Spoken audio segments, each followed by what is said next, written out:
Hello வணக்கம். இங்கே பாருங்கள், நம்ம ஊரில் வச்சுருக்கிற இந்த ரோஸ் நல்லா தழைச்சி நல்லா வந்துச்சுங்க. ஆனால் சென்னையில் வச்சது போயிடுச்சுங்க, செத்து போச்சுங்க அது. இது பாருங்கள், இது வந்து காஷ்மீர் ரோஸுங்க.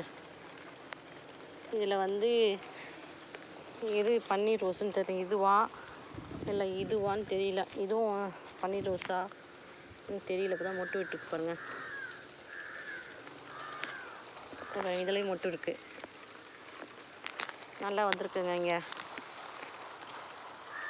காஷ்மீர் ரோஸு ஒன்று பிரச்சனை உதிர்த்து போயிருக்கு. இங்கே பாருங்கள், மொட்டு வந்திருக்கு. இது நல்லா பூத்து இருக்குது காஷ்மீர் ரோஸ். அப்போது அங்கே இருக்கிறது, சென்னையில் இருக்கிறது பன்னீர் ரோஸ் ஒன்று தான். அது ஒன்று பூத்துச்சு, நல்லா சொல்கிறேன், ஆனால் போயிடுச்சு. இது பாருங்கள், இது வந்து என்ன, இந்த ரெண்டுத்தில் எது பன்னீர் ரோஸுன்னு தெரியல.